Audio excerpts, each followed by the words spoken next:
لا حول ولا قوة إلا بالله العلي العظيم. أعوذ بالله السميع العليم من الشيطان الرجيم. بسم الله الرحمن الرحيم. الحمد لله رب العالمين. الصلاة والسلام والتحية والإكرام على النبي الأمي المكي المدني الهاشمي الطهي سيدنا ونبينا وشفيع ذنوبنا وطبيب قلوبنا مولانا أبي القاسم محمد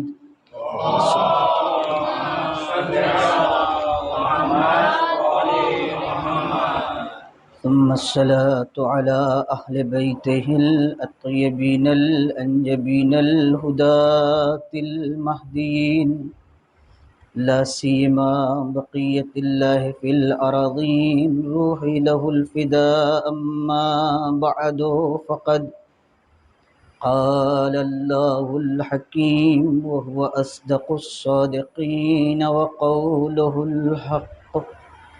بسم الله الرحمن الرحيم. يا أيها الذين آمنوا استجيبوا لله ولرسوله إذا دعاكم لما يحييكم. صلوات.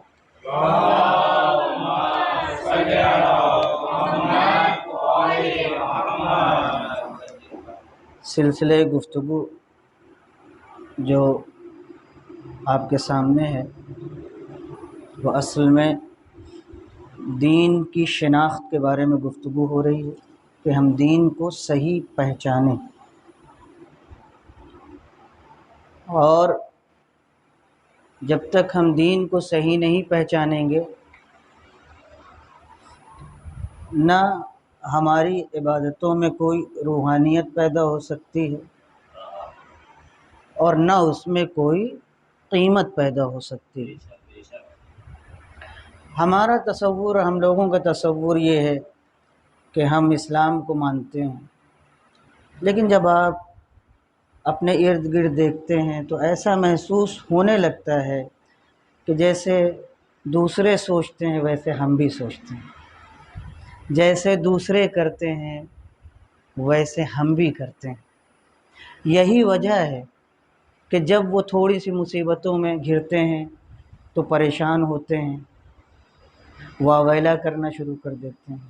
ہم بھی، حالانکہ ہونا یہ چاہیے تھا کہ ہم ان کی تسلی کا ذریعہ بنتے اور ہم کہیں آگے ہوتے، تو کہیں کوئی مشکل تو ہے نا، ہے کہ نہیں؟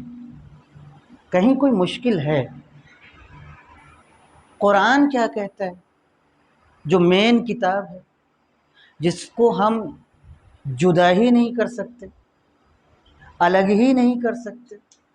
حد ہے کہ حدیثوں کو اگر ہم سمجھنا چاہتے ہیں تو قرآن سے ہٹ کے نہیں سمجھ سکتے، کیونکہ یہ معیار ہے تمام مسلمانوں کے ہاں بلا اختلاف۔ جب بھی کوئی حدیث تمہارے سامنے پیش ہو تو اتنا علم ہونا چاہیے کہ حدیث کو قرآن کی آیتوں سے ملاؤ۔ اگر ٹکراتی نہیں ہے تو سمجھ لو حدیث صحیح ہے، اور اگر قرآن سے حدیث ٹکرا رہی ہے تو قرآن صحیح ہے، حدیث، سوال ہی نہیں پیدا ہوتا کہ ارے چھٹے امام کی حدیث ہے، ارے پہلے امام کی حدیث ہے۔ لکھنے میں کیا جاتا ہے؟ حوالہ یوں ہی ہوا میں۔ ہمارے ہاں 4 کتابیں معتبر ہیں، جیسے ہمارے برادران اہل سنت کے ہاں صحاح ستہ ہے، 6 صحیح کتابوں کا نام ان کے ہاں ہے اور اس کو وہ معتبر سمجھتے ہیں، ویسے ہمارے ہاں 4 معتبر کتابیں۔ مگر آپ دیکھیے علماء کی باتیں، باوجود کہ کتاب کو وہ سمجھتے ہیں کہ حدیث میں سب سے بیسٹ کتاب ہے، مگر صحیح کا لفظ اس کے لیے کبھی استعمال کیوں نہیں استعمال کرتے؟ اس کو سمجھیے بات کو، کیوں نہیں استعمال کرتے؟ اس لیے کہ حدیث کو نقل کرنے والے غیر معصوم ہیں، ہے حدیث معصوم سے لی ہوئی، مگر جو لینے والے ہیں اور ہم تک پہنچانے والے ہیں سارا سلسلہ، تو کہیں علم کم ہو سکتا ہے، کہیں حافظہ کم ہو سکتا ہے، کہیں آدھی بات سنے ہوگا، کہیں پوری بات سنے ہوگا، تو چونکہ یہ تمام چیزیں ہو سکتی ہیں، اس کے بعد بیچ میں کہیں کہیں جھوٹا بھی ہے، اپنے دل سے بنا کر کے لگانے والا بھی ہے نا، یہ سب انسان کی کمزوریاں۔ تو انہوں نے کہا نہ، ایسے نہیں، اس کے لیے باقاعدہ قانون بنایا جس کو کہتے علم رجال۔ غیبت حرام ہے، ہم آپ کی غیبت کرنا شروع کر دیں، یہاں ملے آپ سے بہت اچھے سے، اس کے بعد جیسے آپ گئے اور آپ ارے فلانی کو نہیں جانتے، بہت خراب آدمی ہے، ارے آپ کیا جانے ان کو، اس کو کہتے غیبت ہے، یہ جائز نہیں، یہ گناہ ہے۔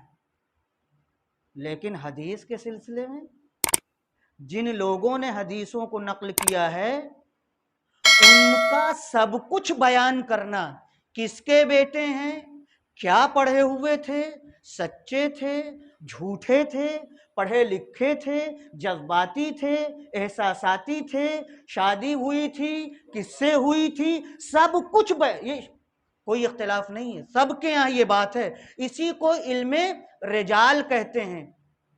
اب آپ ہم کو بتائیے ٹکراؤ ہے کہ نہیں؟ ادھر غیبت جائز نہیں، ادھر غیبت ہو رہی ہے پوری پوری، یہ غیبت ہے کہ نہیں؟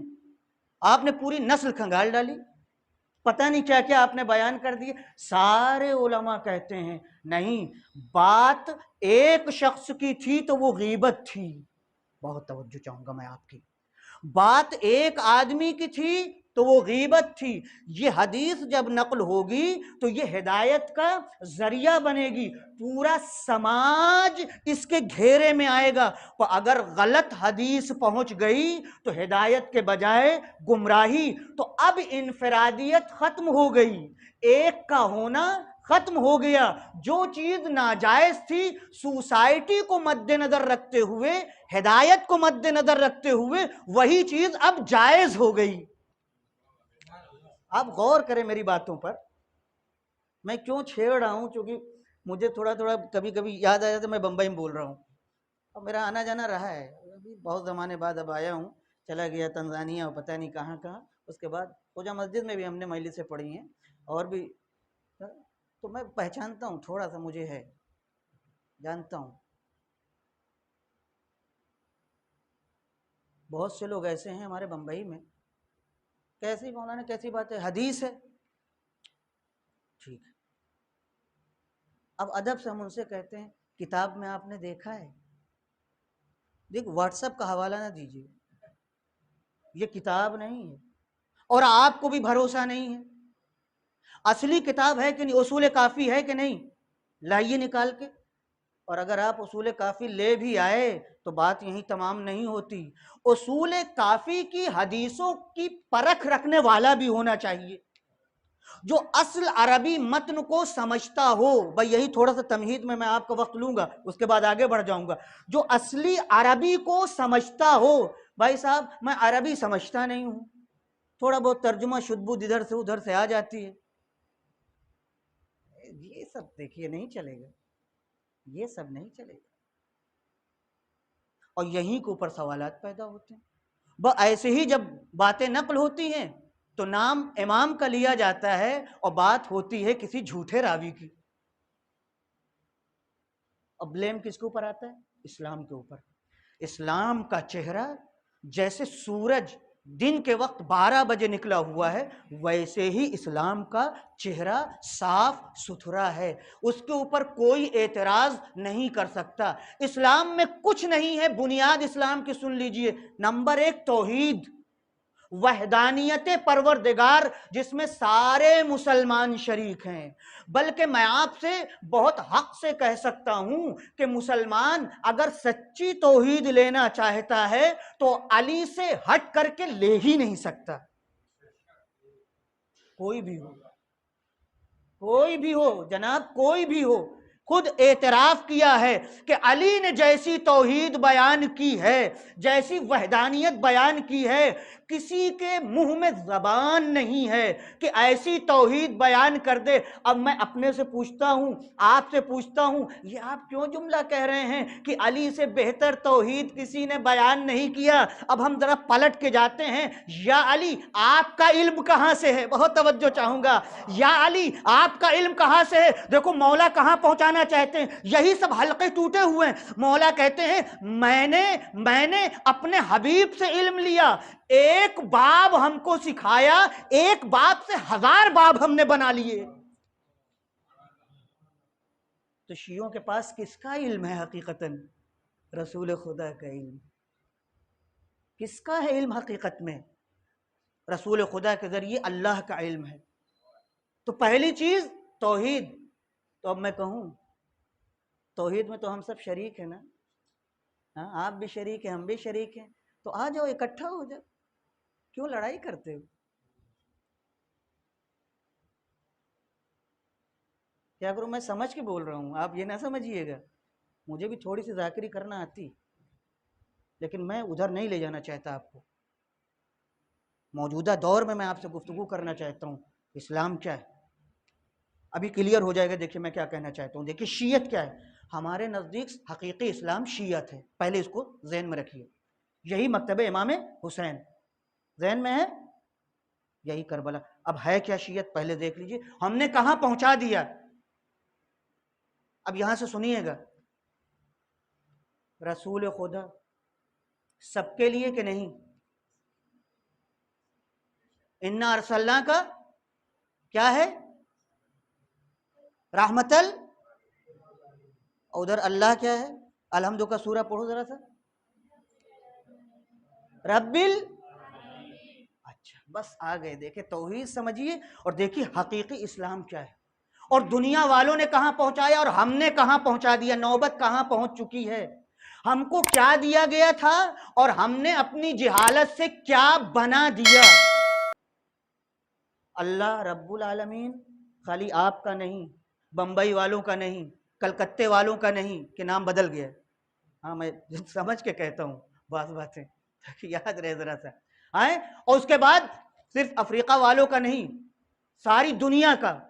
اچھا تو رسول بھی ایسی ہونا چاہیے نا، جب اس کا ہے تو جب اللہ سب کا تو رسول تو کہاں رحمت للعالمین۔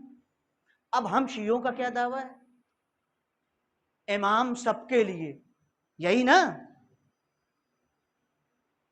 تو پہلے امام کون ہے؟ علیہ السلام ہیں۔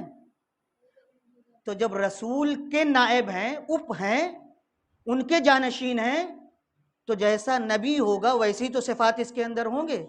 تو نبی سب کا ہے کہ نہیں؟ تو امام سب کا ہوگا کہ نہیں؟ ہم لوگوں نے کیا گڑبڑ کی ہے اور کیا گڑبڑ کرتے جا رہے ہیں؟ آگے بڑھیے، آگے بڑھیے، میں ذاکری نہیں کر رہا ہوں، آپ کے ذہنوں کو جھجھوڑ رہا ہوں۔ دیکھیے ہو کیا رہا ہے، یعنی ہم اپنے خود ہاتھوں سے اپنے پیر میں کلہاڑی مار رہے ہیں۔ ایک ہم کو اسلام دیا گیا تھا، ایک ہم کو سچا نبی دیا گیا تھا، امامت کا بہترین سلسلہ دیا گیا تھا، اور اس کا نظریہ دیا گیا تھا کہ یہ سب کے لیے ہے۔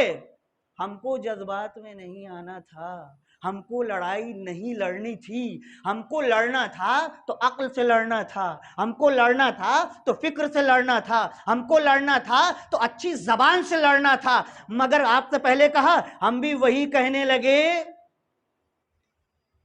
جو غیر کہتے رہے۔ تو اللہ سب کا، رسول سب کا، امام سب کے۔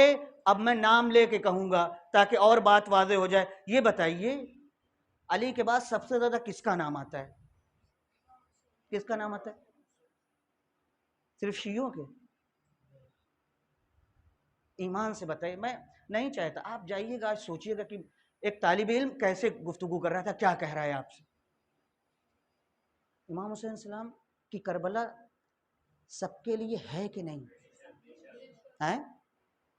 یہ سب میری باتیں نہیں ہیں، میری اوقات نہیں ہیں، یہ بزرگوں کی باتیں ہیں جو قرآن اور حدیث کا امانت داری سے علم حاصل کیا، خود سمجھا، اور جتنا سمجھا اتنا سمجھایا، اپنی طرف سے خود داخل نہیں کیا۔ امام حسین سب کے، تو امام حسین کے بعد بچتا کیا ہے امامت میں بتائیے؟ بقیہ اماموں کا نام ابھی ہٹا لیجئے، کیا نظریہ ہے یہ بتائیے؟ دنیا کا اینڈ نا امیدی پر ہے یا امید پر؟ پھر دوہرا دوں، اللہ سب کا، رسول سب کے، امام علی سب کے، امام حسین سب کے، بچتا ہے ایک امام جس کے اوپر سب کی امید ہے سارے ورلڈ کی، تو بتائیے وہ ایک کسی ایک مذہب کے ماننے والوں کا ہو سکتا ہے؟ ایمان سے بتائیے گا۔ میں آج کی ڈیٹ میں، آج کے زمانے میں آپ کے سامنے بول رہا ہوں، جب سلسلہ چلا سب کا سب کا سب کا، تو اگر کہیں ٹوٹا تو آپ کو بھی ماننا پڑے گا کہ آپ کا بھی نقلی مذہب ہے، اور اگر کہیں نہیں ٹوٹتا تو یہ آپ کو بھی ماننا پڑے گا، غیروں کو بھی تسلیم کرنا پڑے گا کہ اللہ بھی ان کے یہاں سب کا ہے، نبی بھی سب کا ہے، امام بھی سب کا ہے، حسین بھی سب کے ہیں، اور جو آخر میں آئے گا سب کی امید بن کے وہ بھی سب کا ہے۔ تو گڑبڑ ہوئی کہاں؟ گڑبڑ کہاں ہوئی؟ گڑبڑ ہم لوگوں نے کی کہ ہم نے اپنے اماموں کو، اپنے مذہب کو، اپنی کتاب کو، اپنی فکر کو ایک طبقے سے مخصوص کر دیا اور لڑنے جھگڑنے لگے۔ ہونا تو یہ چاہیے تھا کہ جب حسین علیہ السلام کا نام آتا تو ساری دشمنیاں بھول کر کے سب کے سب، چاہے جس فکر کے ہوں، جس خطے کے ہوں، جس علاقے کے ہوں، جس جگہ کے ہوں، سب آ جاتے۔ کیوں؟ اس لیے کہ اس کو لے جا کر کے امام زمانہ کے حوالے کر رہا تھا۔ کیا کیا ہم لوگوں نے؟ کیا کیا؟ ہم نے اپنے خیال میں اسلام کو تقسیم کر لیا۔ ٹھیک ہے، آپ کہتے وہ فرقے میں وہ فرقے میں، جی نہیں، ہم نے بھی تقسیم کیا ہے، اور یہی سب تو حسینیت ہے۔ اسی لیے تو بار بار ہم کو بلایا جاتا ہے اس فرش اعضا پر۔ اور یہ نہ سمجھیے گا کہ یہ بیان بازی ہے، یقین کریں، یقین کریں، یہی اسلام کی اسپرٹ ہے، روح ہے، جو دنیا میں آنے کے بعد اتنی سی بات سمجھ گیا کہ دنیا کی ہر قید سے ایک عمر میں ہمیں سنجیدہ ہو کر کے اپنے کو الگ کر لینا ہے، اسی کو کہتے ہیں آزاد ضمیر انسان۔ اور کربلا میں امام حسین نے آخر میں جب دین کام نہیں آیا، قرآن کام نہیں آیا، کلمہ کام نہیں آیا، تو کہا یا شیعۃ آل ابی سفیان ان لم یکن لکم دین فکونوا احرار فی دنیاکم۔ اگر تمہارے پاس دین نہیں ہے، اگر تمہارے پاس شرف نہیں ہے، اگر تمہارے پاس شرافت نہیں ہے، اگر تم کلمہ بھول گئے ہو، نبی کی داستان بھول گئے ہو، ان کا رحم اور کرم بھول گئے، تو کم سے کم انسان بن کے رہو۔ امام حسین سلام ہے، کس سے کہہ رہے ہیں؟ جس سے کوئی توقع نہیں ہے۔ آپ امام حسین صاحب پہ بلیم لگا سکتے ہیں کہ جہاں سننے والا نہ ہو وہاں امام کلام کریں؟ اگر مجھے یقین ہو جائے کہ کوئی ایک آدمی بھی میری بات نہیں سنے گا تو آدمی پاگل ہے کیا؟ گفتگو کرے گا وہاں کے اوپر، در و دیوار کو سنائے گا؟ تو ایک معمولی آدمی سمجھتا ہے، امام نہیں سمجھتے۔ بھئی یہی سمجھ جائیے کہ امام اور امامت کا نظریہ یہ ہے کہ پوری کائنات کے انسانوں کے لیے وہ امام ہے، اور اس کے ماننے والے بھی ایسے ہی ہیں۔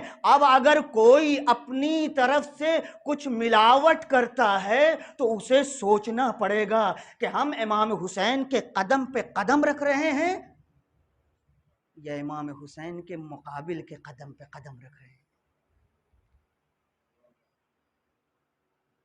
قرآن مجید نے یہی کہا ہے، ایمان لانے والوں اللہ اور رسول کی دعوت پر لبیک کہو، کیونکہ تمہاری زندگی ہے، اس میں تمہیں زندگی کی طرف بلاتے ہیں۔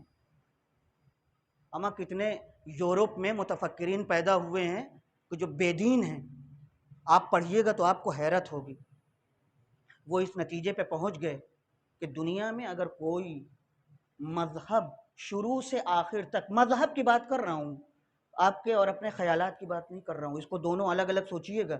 ایک یہی ہے جو آپ دیکھتے ہیں ہے نا، رسم رواج اور پتہ نہیں کیا کیا چیزیں، اس کو مذہب سمجھتے. یہ نہیں، متفکر اس کو نہیں سمجھتا کیا ہے قرآن میں اور کیا کتاب میں محفوظ ہوا. سنیے حوالہ سنیے. فرانس کا نام سنا ہے؟ وہاں بھی ایک بہت بڑا انقلاب آیا تھا. ٹھیک ہے، فرانس کے ایک اسکالر تھے، اب نہیں ہیں، گزر گئے، مسٹر ہینری کیریبون. ان کا مذہب کچھ بھی رہا ہو، نام سے آپ سمجھ سکتے ہیں، بہرحال پہلے مسلمان نہیں تھے. ہاں البتہ انہوں نے اسلامیات کا بہت گہرا مطالعہ کیا تھا. اس کے نتیجے میں فرانس میں جو اسلامیات کا شعبہ تھا اس کے ہیڈ بنائے گئے، اور جب ہیڈ بنائے گئے تو سینکڑوں متفکرین کے جو اورینٹلسٹ تھے، مستشرق تھے، یعنی یورپین تھے اور اسلام کی اسٹڈی کر رہے تھے، ان کے ماتحت کام کر رہے تھے. اب سنیے، مسٹر ہینری کیریبون نہ شیعہ ہیں نہ دیگر فرقے سے ان کا کوئی تعلق، کچھ بھی نہیں ہے، ہوں گے کچھ بھی ہوں گے، فی الحال مسلمان نہیں ہیں اور ہمارے اسلام کا مطالعہ کرتے ہیں. تو ایسا ذمہ دار آدمی، معلوم ہے انڈیا تو ہے نہیں کہ سب چاہے جیسے چل جائے، ہاں یہ سب نہیں. اور آج کی بات نہیں، میرے خیال سے 30-40 سال پہلے کی بات ہے یہ، کیونکہ علامہ طباطبائی کے بعد میں یہ شاگرد ہو گئے. تو علامہ طباطبائی کو انتقال ہوئے کم سے کم 30 سال ہو رہا ہے، تو آج کی بات نہیں ہے. ان کے ماتحت کتنے کام کرنے والے اور خود ہیڈ. میں اپنے چھوٹے بھائیوں سے، آپ سے، اپنے سے کہتا ہوں کہ جو ہم فرش اضحیٰ پہ آتے ہیں ہمیں دعوت فکر دی جاتی. کبھی کبھی ہم سوچیں کہاں بیٹھے ہوئے ہیں، کس لیے آئے ہیں. حقیقتاً یہاں روح کی غذا ملتی ہے، حقیقتاً ہم زندگی پاتے ہیں، آپ یقین کریں. اب آپ سنیے جو میں نے کہا ہے، میں اس کو پروف کرنا چاہتا ہوں اسلامی کتابوں سے نہیں. ایک متفکر جو آزاد خیال ہے، جو قیدوں سے جس نے اپنے کو آزاد کر لیا ہے، بیٹھ کے اسٹڈی کر رہا ہے بے طرف ہو کر کے، تو اس کے سامنے بقیہ اسلامی فرقے بھی ہیں اور ان کی کتابیں بھی ہیں. عربی بھی جانتے تھے، فرانسیسی بھی جانتے تھے، پرشین بھی جانتے تھے، اور اپنی فکر ان کی اپنی جو تھی، پڑھتے پڑھتے پڑھتے پڑھتے آخر میں سنیے گا نتیجہ اس شخص نے اپنی زندگی کے مطالعے کا جو دیا ہے وہ دیا ہے کہ آج جب میں اسلامیات کی اسٹڈی کرنے کے بعد غور اور فکر کیا تو میں نے آسمانی تمام مذہبوں کو دیکھا. اب آپ اتنا جانتے ہیں کہ تنہا مسلمان آسمانی مذہب نہیں مانے جاتے، یہودیت بھی ہے، عیسائیت بھی ہے، اس کے بعد ہم لوگ کا بھی آتا ہے. ٹھیک ہے، کم سے کم یہ 3 بڑے فرقے مانے جاتے ہیں. اس 3 کو آپ الگ نہیں کر سکتے. جب بھی کہا جائے گا آسمانی مذہب، آسمانی مذہب، تو یہودی بھی آئیں گے، کرسچینٹی بھی آئے گی، اور اسلام کے مشہور فرقے. کہ میں نے سب کا مطالعہ کیا. میں یہ سوچتا رہا کہ اس وقت، آج کے زمانے میں، یعنی جس وقت وہ لکھ رہے ہیں، اگر ہم لوٹے پیچھے تو وہ مذہب جسے حقیقتاً اللہ کا سچا مذہب کہا جائے وہ اس میں سے کون ہے؟ میں بہت توجہ، دیکھیں میں بھی بہت آہستہ بول رہا ہوں تاکہ آپ توجہ کریں کہ کیا ہے. دیکھیں ہم لوگ پہنچے نہیں ابھی، ہے نا، ہم لوگ مچھلی ہیں پانی کے اندر، بمبئی کے سمندر میں ہم لوگ مچھلیاں ہیں. پانی کی قدر ہم کو، پیدا ہوئے تو حسین حسین سنا، اس لیے ہمیں قدر نہیں ہے. آپ یقین کریں، یقین کریں، یقین کریں. کیا کہا مسٹر ہینری کیریبون کہتے ہیں، میں آج سوچ رہا ہوں کہ حقیقی مذہب اللہ کا اس وقت اگر ہم کھنگال کے نکال کے لانا چاہیں ان مذاہب کی بھول بھلائیوں میں سے تو کون سا؟ آسان نہیں ہے بھائی صاحب. لہذا میں بار بار آپ سے کہہ رہا ہوں کہ یہ سامنے والا نہ دیکھیے کیسے نماز پڑھ رہا ہے، کیسے مسجد جا رہا ہے، کیا کر رہا ہے، وہ موم بتی جلا رہا ہے، وہ اگربتی جلا رہا ہے، وہ اس کے سامنے یوں جھک رہا ہے، وہ یہ پہنے ہوئے ہے، اس کا لال ہے، اس کا پیلا ہے، اور اس کے بعد آنکھوں میں سرما، یہ سب نہ دیکھیے، یہ سب دیکھیں گے تو نہیں سمجھ پائیں گے، نکالیے اپنے کو ذہن سے، سب نکالیے۔ کہتے میں نے دیکھا کہ اگر اللہ کا مذہب ہے تو جب چلا آخر تک اسے اللہ کا ہی ہونا چاہیے۔ جو میں نے پہلے دن آپ سے کہا تھا کہ جب زندگی ہے اور سوالات ہیں تو سوالات کے جوابات کے لیے بھی کسی کو ہونا چاہیے۔ یہ انسان کی فطرت کہتی ہے، عقل کہتی ہے۔ مسٹر ہنری کریبون اسی کو لے کر کے چلتے ہیں، کہتے ہیں کہ ہم جب یہودیت کو دیکھتے ہیں جو سب سے پہلا آسمانی مذہب ہے، تو دیکھتے ہیں موسیٰ کے اوپر آ کے انہوں نے اپنے مذہب کو ختم کر دیا۔ تو موسیٰ کے بعد ہم دیکھتے ہیں سناٹا ہے، خالی، سلسلہ ٹوٹ جاتا ہے، بشر ہے، مشکلات ہیں، سوالات ہیں، مگر جواب دینے والا کوئی نہیں۔ اب اس کے بعد ہم نے عیسائیت کو، جو اس کے بعد کا ہے، تو ہم نے دیکھا جناب عیسیٰ پہ آ کے وہ بھی رک گئے۔ آپ دیکھ لیے، پڑھیے، دیکھیے، یہی ہے، عیسیٰ سے آگے نہیں مانتے۔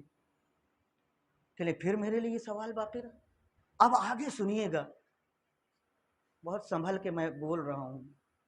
ہاں، دنیا فکر کرے، اگر آواز میری جا رہی ہے اور پہنچے تو آدمی سوچے کہ میں نے اسلامیات کا مطالعہ کیا، صاف لکھتے ہیں، کہتے میں نے سنیت کو دیکھا تو دیکھا نبی اکرم کے اوپر جا کے رک گئے۔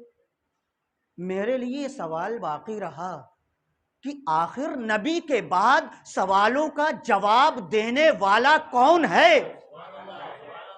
اب جب میں نے غور کیا تو میں نے صرف ایک فرقے کو دیکھا کہ اس کے یہاں نبوت کے بعد امامت کا نظریہ پایا جاتا ہے، جو نظریہ کہتا ہے جب تک ایک بشر بھی اس دنیا میں ہے، ہادی اس دنیا میں موجود رہے گا۔ مجھے یقین ہو گیا کہ آج کے ٹائم میں اگر کوئی اللہ کا سچا، حقیقی، صحیح معنوں میں مذہب ہے تو وہ شیعت کے علاوہ کوئی اور مذہب نہیں ہو سکتا۔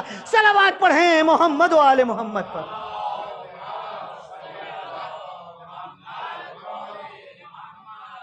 اس سے بہتر صلوات پڑھیں محمد و آل محمد پر۔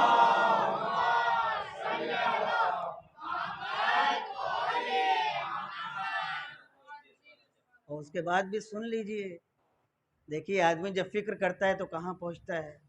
پہلے تو کچھ تھے، جب اس نتیجے تک پہنچ گئے تو ایران کا سفر انہوں نے کیا اس وقت کہ جب علامہ طباطبائی جیسی شخصیت زندہ تھی، جس کا ایک شاگرد مطہری جیسا، ایک شاگرد شہید بہشتی، ایک شاگرد جو ابھی زندہ ہیں، دو ایک جن کے درس میں ہم نے بھی زانو ادب تہ کیا ہے، آغا جعفر سبحانی، آیت اللہ مصباح یزدی کا انتقال ہو گیا، جن کو میں نے دیکھا، ان کی کتاب بھی پڑھی، ان کو آغا مکارم شیرازی، اللہ ان سب کو محفوظ رکھے۔ یہ مسٹر ہنری کریبون ایران آئے، علامہ طباطبائی سے متصل ہو گئے، مل گئے، اور اب شاگردی، اتنا بڑا شخص جس کے قدموں میں اتنی بڑی انسٹیٹیوٹ اور نہ جانے کتنے تھنکرز ماتحت کام کرنے والے، لیکن جب نتیجے پہ پہنچ گئے تو اس کو کہتے ہیں ہدایت۔ سب کچھ چھوڑ دیا، ساری چیزیں، عہدہ، منصب، یہ وہ، آگے پیچھے بچو چلو، اور یہ لال بتی، وہ پیلی بتی، اور سب کچھ نہیں، ایران میں آ گئے۔ ایک ایسے بوڑھے شخص کا شاگرد بن گیا جو نجف میں پڑھا ہوا تھا، معمولی سا امامہ باندھتا تھا اور ایک معمولی سی ابا قبا پہنتا تھا، جس کے پاس دنیا نہیں تھی، تقوی، طہارت، علم اہل بیت، حسینیت، آنسو، قرآن، صحیفہ سجادیہ، نہج البلاغہ۔ سنیں اب سنیں یہاں سے، کسی نے کہا علامہ سے آ کے، علامہ طباطبائی سے، ہے نا یہ ہم لوگ کیا ہوتا ہے، اگر ایسے تو کیوں نہیں اعلان کر دیتے، کیوں نہیں اپنے کیوں کہ یہ ہے نا یہ سب۔ کسی نے کہا کہ یہ شیعہ ہوئے، تو علامہ نے مانو، علامہ تھے، عالم تھے، کوئی ہم جیسے عوام تھوڑی تھے، میں جاہل آدمی جیسے۔ کہنے لگے مسٹر کریبون کا حال یہ ہے کہ صحیفہ سجادیہ جب پڑھتے ہیں تو زار و قطار روتے ہیں۔ اللہ اکبر، کیا ہے صحیفہ سجادیہ؟ امام سجاد کی دعاؤں کی کتاب ہے۔ کہتے حالت یہ ہے کہ جب وہ پڑھتے ہیں تو شروع سے آخر تک ان کے آنسو نہیں تھمتے۔ اب بھی شیعت کے لیے پروف کی ضرورت ہے؟ اب بھی؟ میرے عزیزوں، میرے بزرگوں، اپنے ٹیبل پر ہم صحیفہ سجادیہ لا کے رکھیں، اپنے بچوں کو کم سے کم بتائیں۔ آپ یقین کریں، کربلا کی جو ٹریجڈی ہے اس میں سے یہی نکھر کر کے اسلام آتا ہے، دھلا ہوا صاف ستھرا اسلام کا چہرہ، کہ جس کو اس قسم کے اسکالرز سمجھتے ہیں۔ اور یاد رکھیے گا، یاد رکھیے گا، بھیڑ کبھی بھی حق اور صداقت کا معیار نہیں ہوتی، ہمیشہ کچھ لوگ ہی ہوتے ہیں۔ یہ بتائیے کتنے سلمان تھے؟ آپ بتائیے کتنے سلمان تھے، کتنے ابو ذر تھے آج تک؟ اور ہم سمجھتے ہیں کہ صرف نام سلمان اور ابو ذر نہیں کہ اس وقت آئے اور گئے۔ یقین کریں، ہمارے علماء کہتے ہیں اگر ہم کبھی تھوڑا سا متوجہ ہو جائیں تو ہم بھی چاہیں تو وقت کے سلمان اور ابو ذر بن سکتے ہیں۔ جی، آیت اللہ جوادی آمولی نے اپنے خطبہ جمعہ میں کہا تھا، میں بھی اس میں بیٹھا ہوا تھا، انہوں نے کہا لوگ کہتے ہیں کہ کیا عرفان کا دروازہ کھلا ہوا ہے، معرفت پروردگار کا، مثلا آغا بہجت بن سکتے؟ اب یہ میں یہاں سے کہہ رہا ہوں، مثلا آغا قاضی طباطبائی بن سکتا ہوں، فلاں بن سکتا ہوں، فلاں کہ جو سجدے میں روتے ہیں، جو امام حسین السلام کا نام آتا ہے تو آنکھیں ڈبڈبا جاتی ہیں اور اس کے بعد زار و قطار روتے ہیں، کیا ایسا؟ تو انہوں نے معلوم ہے آیت اللہ جوادی آمولی نے کیا کہا تھا؟ کا دروازہ کبھی بند نہیں ہوا۔ کبھی یہ تصور نہ کرنا کہ نبی کے زمانے میں ہی فقط سلمان اور ابو ذر بن سکتے تھے۔ جب تک یہ تعلیم رہے گی، جو اس راستے سے وارد ہوگا اپنے اپنے اعتبار سے اسی ظرفیت کا حامل ہوگا، اسی صلاحیت کا حامل ہوگا۔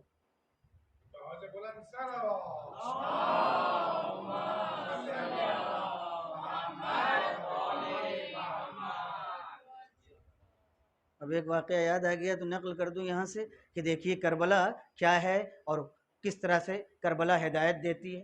امام حسین صلی اللہ علیہ وسلم کے بارے میں مشہور حدیث ہے، آپ نے بارہا سنا ہے، اور ہمارے برادران اسلامی نے بھی اس کو نقل کیا ہے، اس حدیث کو، ان الحسین مصباح الہدیٰ و سفینۃ النجاۃ، حسین چراغ ہدایت اور کشتی شیعہ سنی سب نے نقل کیا ہے، یہ فقط شیعوں کی حدیث نہیں۔ اب آگے سنیے، میں ایران میں تھا، اپنے کام سے نکلا ہوا تھا، راستے میں ایک جوان افریقہ کے ملے، تو جہاں ہم کو کام تھا وہیں ان کو کام تھا، جو بورڈ ہمارا ہے فارینر کا وہ ظاہر بات ہے۔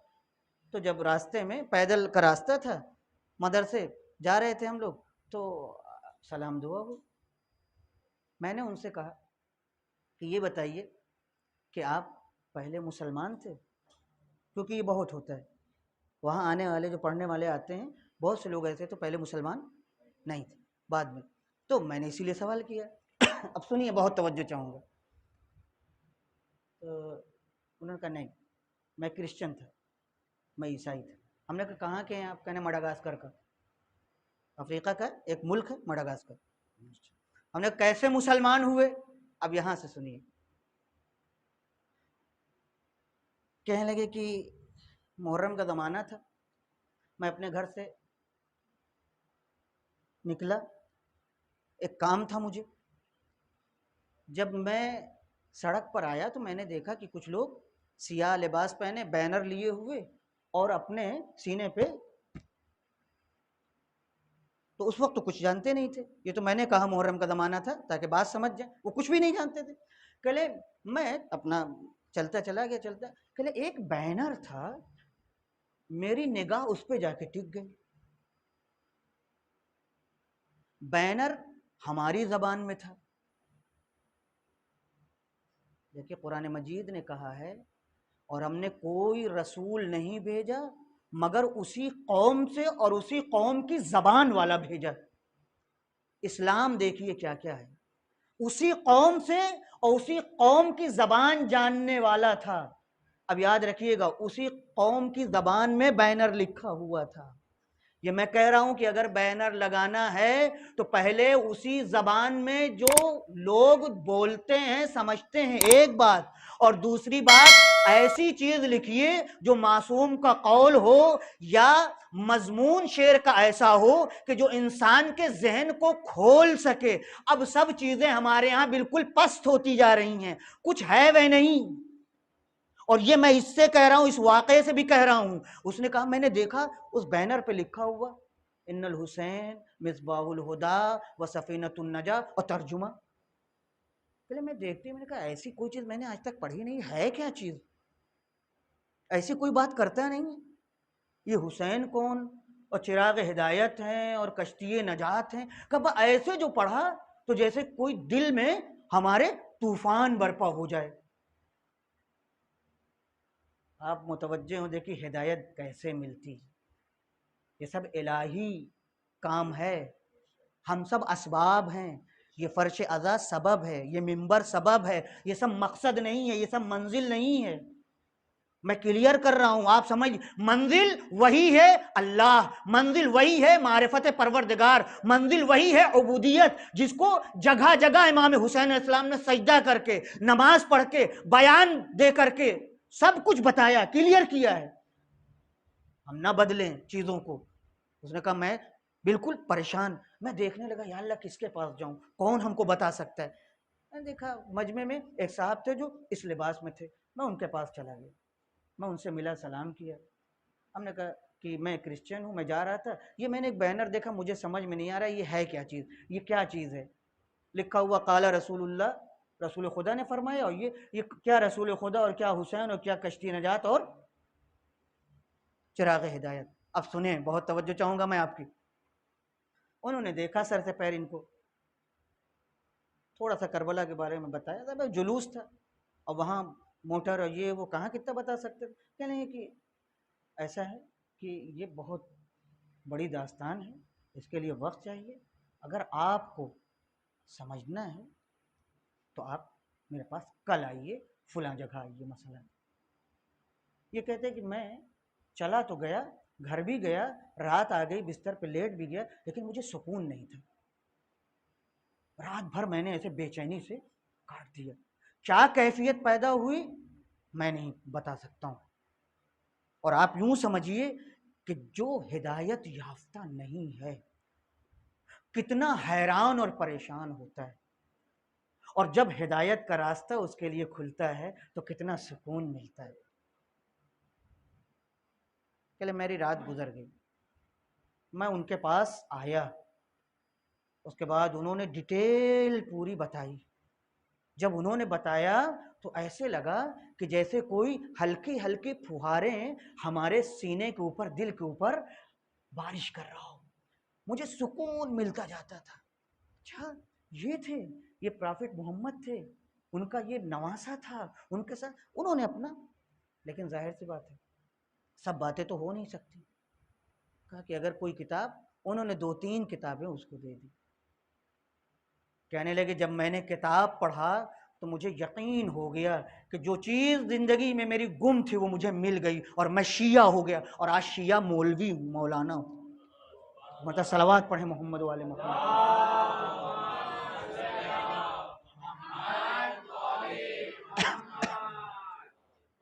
تو میرے دوستو، میرے بزرگوں، اسلام سمجھ کر کے ماننے کا مذہب ہے.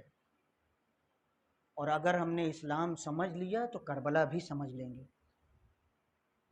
اور اگر ہم کربلا سمجھ لیں گے تو پھر اسلام سمجھنے میں دیری نہیں لگے گی.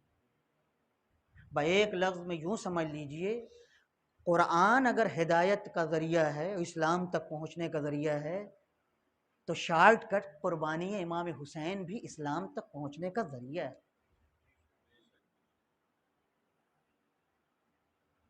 اگر کسی نے وہ کربلا جس کو چوتھے امام نے محفوظ کیا، وہ کربلا جس کو جناب زینب نے محفوظ کیا، وہ کربلا جس کی حفاظت ہمارے 5ویں امام نے کی، وہ کربلا جس کو 6ٹھے امام نے پہنچایا، اگر وہ کربلا پیش ہوگی آپ یقین کریں جیسے قرآن ہدایت کرتا ہے ویسے کربلا بھی ہدایت کرتا ہے۔ ہم لوگ بہت آگے نکل چکے ہیں، بہت سی چیزیں ہم نے اپنی طرف سے شامل کر دی ہیں، بہت سی داستانیں ہم نے رونے اور رلانے کے لیے، ممکن ہے بعض لوگ کو برا لگتا ہو اور بعض لوگ برا سمجھیں اس بات کو، لیکن اب ہمارا فریضہ بنتا ہے کہ اب ہم کھل کر کے کہیں۔ کیوں؟ اس لیے کہ ہمارے ہی اندر جوان اب سوال کر رہے ہیں اور ہم سمجھتے ہیں سوالوں کا جواب ہمارے پاس ہے۔ کوئی سوال ایسا نہیں کہ جس کا جواب نہ ہو، اور اگر سوال ہو رہا ہے تو اس غلط روش کے اوپر جو ہم نے اپنے خیالات میں بنا کے پیش کر دیا ہے۔ وہ وقت چلا گیا میرے عزیزو، میں نے بھی کافی دنیا ٹہلی ہے اسی عمر میں، بہت سی جگہ میں گیا ہوں، مسقط گیا ہوں، ادھر گیا ہوں، افریقہ گیا ہوں، جہاں 20 سال سے میں مجلس پڑھ رہا ہوں، یوپی میں، لکھنؤ میں رہتا ہوں، میں نے بھی بہت سارے لڑکوں سے ملاقات کی، اور میں سوالات سے نہیں گھبراتا ہوں۔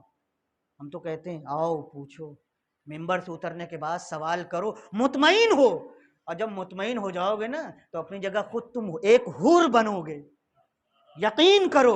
اور اس گریے میں جو مزہ ہے اس گریے میں نہیں ہے کہ جو جھوٹی داستان بنا بنا کر کے پیش کرتے ہیں، اس میں مزہ نہیں ہے۔ بس میں نے زحمت تمام کر دی، آج زیادہ اب واقعات بہت سارے ہو گئے، آپ سمجھ سکتے ہیں کہ ہمیں امام حسین کہاں لے جانا چاہتے ہیں، امام حسین ہم سے کیا چاہتے ہیں۔ آپ یقین کریں، میرے اوپر اعتبار کریں، ہرگز امام حسین السلام ہم سے آنسو نہیں چاہتے۔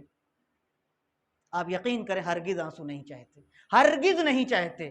تھوڑی دیر کے لیے تحمل کر لیجئے، مجھے برداشت کر لیجئے اس جملے کو، لیکن امام حسین السلام چاہتے ہیں کہ میرا شیعہ سمجھ کر کے مجھے اپنا امام مانے۔ آپ سمجھ لیجئے بات کو، اور جس دن سمجھ گئے ہمارا امام خوش ہوگا۔ اما آنسو کوئی روک سکتا ہے؟ آنسو کوئی روک سکتا ہے؟ جوان بیٹا باپ کے سامنے ہو، ہم جیسے معمولی لوگ تو اپنے بیٹے کو دیکھ کے خوش ہوتے ہیں۔ کیا بات ہے کہ کربلا میں اپنے جوان کو امام حسین قربان کر رہے ہیں۔ آپ کبھی اپنے سے اور ہم اپنے سوال کریں، مولا کس چیز پہ قربان کر رہے ہیں؟ کیا بات ہے؟ کس چیز پہ؟ مقصد کیا ہے؟ علی اکبر آئے اور آنے کے بعد باپ کے سامنے کھڑے ہو گئے۔ علماء نے لکھا ہے کہ اہل بیت کی پہلی فرد جس نے مقتل کی اجازت طلب کی، کیوں؟ باپ اور بیٹا، باپ ولی ہوتا ہے، سرپرست ہوتا ہے، باپ کا اپنے بیٹے پر اختیار ہوتا ہے، لہذا جیسے ہی جناب علی اکبر آئے مولا نے فوراً کہا جاؤ بیٹا، فوراً اجازت دے دی۔ کیوں؟ کیونکہ بیٹا ہے، باپ ہے، کسی سے پوچھنے کی ضرورت نہیں ہے۔ لیکن ایک جملہ کہا، امام حسین کوئی چیز چھوڑتے نہیں، مصیبت الگ ہے، امامت الگ ہے۔ اسی لیے علماء کہتے ہیں کہ کربلا میں پورا اسلام اپنے ہر پہلو سے موجود ہے۔ ایک مرتبہ کہتے ہیں اے بیٹا علی اکبر، تمہاری پھوپھی کا بھی تو تمہارے اوپر حق ہے۔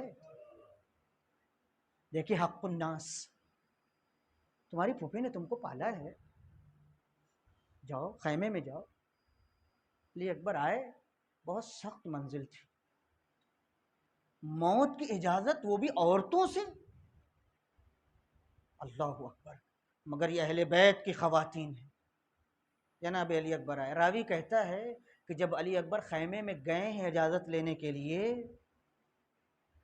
تو ایسا محسوس ہوتا تھا، جب علی اکبر نکلنا چاہتے تھے تو ایسا لگتا تھا جیسے بھرے گھر سے جنازہ نکل رہا، یعنی کیفیت یہ تھی، پردہ اٹھتا تھا گرتا تھا، یعنی مطلب یہ تھا کہ بیویاں علی اکبر کو گھیر لیتی تھی، عجب نہیں سکینہ لپٹ جاتی ہوں، بھیا اب آپ بھی مرنے کو جا رہے ہیں، عجب نہیں رقیہ قدموں سے لپٹ جاتی ہوں، اے بھیا علی اکبر ہمیں کس کے سپرد کر کے جا رہے ہیں؟ عزادارو، علی اکبر رخصت ہو کر کے خیمے سے اپنے باپ کی خدمت میں آئے، عجیب انداز ہے. امام نے جو جو کام انجام دیا ہے وہ سب مطالعے کے قابل ہے. علی اکبر کو خود اپنے ہاتھوں سے آپ نے سجایا ہے. رسول خدا کا امامہ سر پہ رکھا، دوش پہ ردا ڈالی، اور کمر سے تلوار حمائل کی، گھوڑے پہ خود سوار کیا. جب سوار کر دیا تو ایک جملہ کہا، پروردگارا، اللہ کو خطاب کیا، پروردگارا تو گواہ رہنا، اب میں اسے تیری بارگاہ میں بھیج رہا ہوں جو تیرے رسول سے سیرت اخلاق و کردار میں مشابہت رکھتا ہے. اب وقت نہیں ہے، میں مصائب پڑھ رہا ہوں، بس مصائب ہی پڑھنا چاہتا ہوں. یہ نبی نے کہہ تو دیا، اللہ کو گواہ تو بنا دیا، اور علی اکبر کو اجازت دے دی. علی اکبر مقتل کی طرف چلے، مگر ایک مرتبہ محسوس کیا کہ جیسے کوئی پیچھے پیچھے آ رہا ہے. بہت معرفت، علی اکبر کی معرفت کا جواب نہیں ہے. ایک مرتبہ گھوڑے کو روک دیا، مڑ کے دیکھا بوڑھا باپ. ایک مرتبہ کہا، بابا آپ نے تو مجھے رخصت کر دیا تھا. ایک مرتبہ امام حسین نے حسرت بھری نگاہوں سے علی اکبر کے سراپے کو دیکھا. مقتل میں جملہ نہیں ہے، مگر کہتے ہیں علماء کہ عجب نہیں کہ امام نے کہا ہو، علی اکبر ابھی تم جوان ہو، کاش تم صاحب اولاد ہوتے. علی اکبر بوڑھا باپ ہے، جاؤ بیٹا خدا حافظ. ہاں بیٹا، جب تک ہمارا تمہارا سامنا رہے مڑ مڑ کے دیکھتے جانا. میں تھوڑا سا وقت لوں گا، تھوڑا سا وقت میں لوں گا. علی اکبر بڑی معرکۃ العرا جنگ کرتے ہیں، پیاسے ہیں، ایک مرتبہ تھک جاتے ہیں، دوبارہ اپنے بابا کی خدمت میں آتے ہیں. میں یہ لفظ آپ کے سامنے دہرانا چاہتا ہوں کہ علی اکبر مقتل سے واپس آئے. مقتل سے واپس آنا آسان نہیں تھا، دشمنوں سے نکل کر کے آنا. ہم پرسکون ماحول میں سن رہے ہیں، ہم سمجھ نہیں سکتے. دشمنوں پر حملہ کرنے کے بعد، انہیں قتل کرنے کے بعد، ان کی دشمنی سے بچ کر کے نکلنا، یہ علی اکبر کا کلیجہ تھا، یہ ان کی بہادری تھی. مگر علی اکبر کو پتا ہے کہ ابھی میرے بابا کا دل مجھ سے وابستہ ہے. ایک مرتبہ پھر آئے. علماء نے اس بات کو لکھا ہے کہ شاید علی اکبر اس لیے آئے تھے کہ ایک مرتبہ اور اپنے بابا کو دیدار کرا دیں. اللہ اکبر، عجیب نفیس جملہ ہے. علی اکبر بابا کی خدمت میں آئے اور پہنچے، اور آنے کے بعد اب کچھ نہیں کہتے، ایک جملہ کہتے ہیں. علماء کہتے ہیں کیوں یہ جملہ کہا؟ اس لیے کہ علی اکبر جانتے تھے کہ بابا کے دل میں ہماری محبت بہت ہے. چاہتے تھے کہ علی اکبر کسی صورت سے بابا کے ذہن کو بانٹ دیں، اپنے سے جدا کر دیں. تو یہ حکمت عملی اپنائی. آنے کے بعد کہا، بابا بہت پیاسا ہوں، بابا بہت پیاسا ہوں. بس جیسے ہی کہا بابا بہت پیاسا ہوں، علی اکبر اپنی حکمت عملی میں کامیاب ہو گئے. ایک مرتبہ حسین نے اپنی خشک زبان علی اکبر کے دہن میں دے دی. بتانا یہ تھا، اے بیٹا علی اکبر، تیرا بابا تجھ سے زیادہ پیاسا ہے. مگر کیا کہنا علی اکبر کا، چاہتے تھے بابا کی توجہ ہٹا لے. اب علی اکبر جو مقتل میں گئے تو ایک ہی آواز آئی، علیک منی السلام. بابا مقتل میں آنے کی زحمت نہ کیجئے گا، یہ تیرا بیٹا علی اکبر جا رہا ہے. ارے میرے جد ہمارے سامنے کھڑے ہوئے ہیں، مجھے کوثر سے سیراب کر رہے ہیں. وَسَيَعْلَمُ الَّذِينَ ظَلَمُوا أَيَّ مُنقَلَبٍ يَنقَلِبُونَ. پروردگارہ تجھے واسطہ ہے محمد والے محمد، ہماری اس مختصر سی مجلس کو قبول فرما لے.